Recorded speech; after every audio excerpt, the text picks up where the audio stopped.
আসসালামু আলাইকুম। আজকে আমরা ইন্টিজার নাম্বার থেকে রোমান নাম্বারে কনভার্ট করার একটি সিস্টেম দেখব, ইন্টিজার টু রোমান। তো এখানে কিছু সিম্বল এবং ভ্যালু আমরা দেখতে পাচ্ছি। এম সমান 1000, ডি 500, সি 100 ইত্যাদি। কিছু ইনস্ট্রাকশন দেওয়া রয়েছে এবং কিছু এক্সাম্পল। এখানে আমি এক্সাম্পলগুলো একটু দেখি। নাম 3, আউটপুট রোমান সংখ্যা 3, এইভাবে ঠিক সেম টু সেম। আচ্ছা, আমরা ডান দিকে ফাংশনটা দেখতে পাচ্ছি এবং এখানে প্যারামিটার আকারে আমরা নাম পাবো। এই নামের ম্যাক্স এবং মিনিমাম কি হতে পারে? ম্যাক্স হতে পারে, এখানে দেখতে পাচ্ছেন বাম পাশে 3999 এবং মিনিমাম হতে পারে 1, এর মধ্যেও হতে পারে। আচ্ছা, প্রথমে আমি কাজটি করার জন্য এটাকে একটু বড় করে নিলাম, তার সঙ্গে আমি একটি অ্যারে কপি করে নেব। হ্যাঁ, ঠিক আছে। এই অ্যারের মধ্যে রোমান সংখ্যার কিছু সংখ্যা রোমান গোলা রয়েছে, রোমানের যে অঙ্কগুলা। আমি এখানে ম্যাক্সিমাম অঙ্ক গ্যাস করেছি 3000। তো যেহেতু এখানে 3999, 4000 পর্যন্ত এখনো পৌঁছায়নি, 6000 পৌঁছাইলে এইভাবেই টাটিয়াম বেস। তো এখানে প্রথমে যদি সংখ্যা হয় একক, স্থানীয় মানের মতোই অনেকটা, হ্যাঁ একক সংখ্যা, সেগুলোকে আমরা ইন্ডেক্স 0 দিয়ে হ্যান্ডেল করতে পারবো। দশক সংখ্যাকে আমরা ইন্ডেক্স 1 দিয়ে হ্যান্ডেল করতে পারবো এবং শতককে ইন্ডেক্স 2 দিয়ে, হাজার সংখ্যা যেগুলো হবে সেগুলোকে আমরা ইন্ডেক্স 3 দিয়ে হ্যান্ডেল করব। আচ্ছা, প্রথমে আমরা একটি ভেরিয়েবল তৈরি করি, রেজাল্ট ইকুয়াল টু একটি এমটি স্ট্রিং। এই কাজটি করার জন্য আমি ফর লুপ ইউজ করছি। লেট আই সমান 0, আই ততক্ষণ চলবে যতক্ষণ পর্যন্ত নামের ভ্যালু 0 থেকে বড় থাকবে। আই প্লাস প্লাস, এই নাম হচ্ছে এটা। আপনারা মেক শিওর করবেন, আপনারা যদি প্র্যাকটিক্যালি ট্রাই করেন তাহলে যেন এর থেকে যদি বড় হয়, অর্থাৎ 3999 থেকে বড় হয়, তাহলে যদি 4000-এর মধ্যে হয় তাহলে এটা অবশ্যই মেক শিওর করবেন। যদি 5000 হয় তাহলে আপনারা রোমান সংখ্যা 5000 কি হতে পারে সেটা চেক করে তার পরবর্তীতে এভাবে দিয়ে দিবেন। তার পরবর্তীতে এভাবে আপনারা 6000 কি হতে পারে এভাবে দিবেন। তো বুঝতে পারছেন? তারপর যদি এইভাবে 9000, 10000 হয় তাহলে কিন্তু এর পরবর্তী ইন্ডেক্স আবার নিতে হবে আপনাদের ওইখানে। তো ওই লেভেলে আমি যাচ্ছি না, আমাদের প্রবলেম যেহেতু 3999 পর্যন্ত, আমি এখানেই সীমাবদ্ধ থাকছি, এর বাইরে যাওয়ার কোনো প্রয়োজন আমি মনে করছি না। তো এখানে আমাদের আয়ের ভ্যালু কিন্তু এক এক করে প্লাস পাচ্ছে। তো আমি প্রথমেই নাম ইকুয়াল টু নাম ডিভাইডেড 10 করে দিচ্ছি, কিন্তু এখানে দশমিক আসতে পারে, রাইট? যার জন্য আমি ম্যাথ ডট ফ্লোর করে দেব।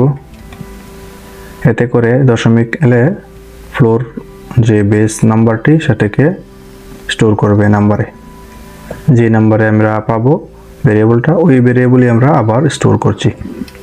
আচ্ছা, তার প্রথমে আমরা একটি কাজ করব, আমাদের রেজাল্টকে আপডেট করব। রেজাল্ট ইকুয়াল টু প্রিভিয়াস রেজাল্টের প্রথমে আমরা একটা বর্তমানে যেগুলো পাবো সেগুলোকে অ্যাড করব। অর্থাৎ আমাদের ইন্ডেক্স কিন্তু একে একে করে নিচে যাবে। যদি নিচে যায় তাহলে আমাদের হাজারের ঘর চেক হবে। তো হাজারের যে মান সেটা অবশ্যই আমাদের প্রথমে থাকবে, সেটা কিন্তু শেষে নয়। আচ্ছা, প্রথমে এককের মান থাকবে ডান দিকে, আস্তে আস্তে বাম দিকে কিন্তু আমাদের হাজারের মানগুলা অ্যাড হবে, শতক, দশক, এভাবে হাজার। তো আমরা কীভাবে অ্যাড করব?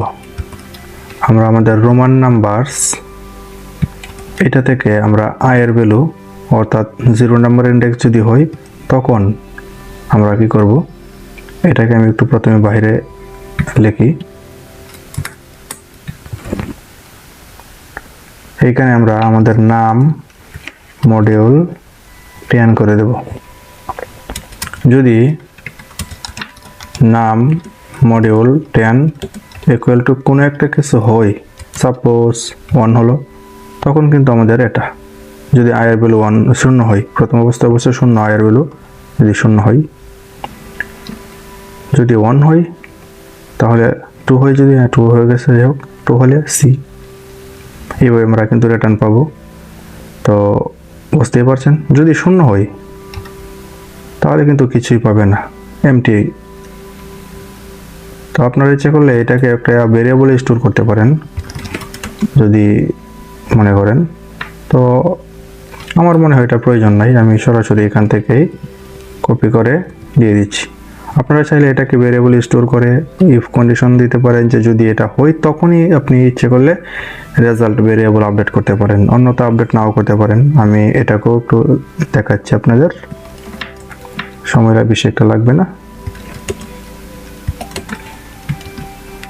এইভাবে দিতে পারেন, ইফ এন যদি থাকে তখন আপনারা ইচ্ছা করলে এইভাবে আপনি আপডেট করতে পারেন, কাজ কিন্তু সেম। এবং ফাইনালি আমরা রিটার্ন করব রেজাল্ট।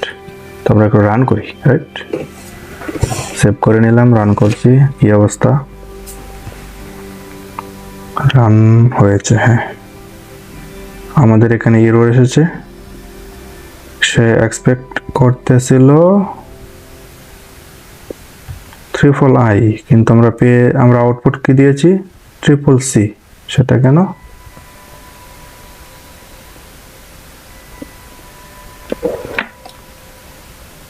আমরা তো এখানে ঠিক মতো দেওয়ার কথা। ও আচ্ছা আচ্ছা, হ্যাঁ বুঝতে পারছি। আমরা এখানে আয়ের ভ্যালু পেস্ট না করে আমরা যে একটু হার্ডকোড প্রোগ্রাম করে রেখেছিলাম সেটাকে আমরা রিটার্ন করে দিয়েছিলাম। যাই হোক, আবারও রান করছি, এবার নিশ্চয়ই হ্যাঁ অ্যাকসেপ্ট, সাবমিট করি। এই ভুল কিন্তু করবেন না, এখানে কিন্তু হার্ডকোড করবেন না আবার।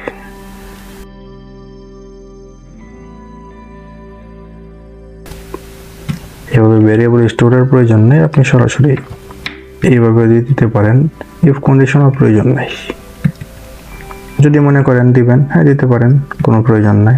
ইচ্ছে করলে এই দুইটা লাইন, এটা এবং এটা, এই দুইটা লাইন লিখলেও চলে, রাইট। দেখাচ্ছি, সরি কোনো একটা সমস্যা। হ্যাঁ,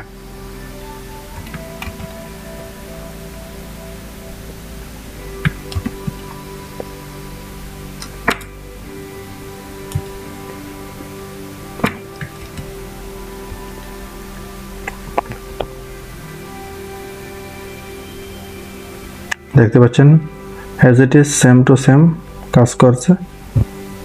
তো আমি এভাবেই রাখবো এবং আমাদের ফাইনালি আউটপুট কমপ্লিট।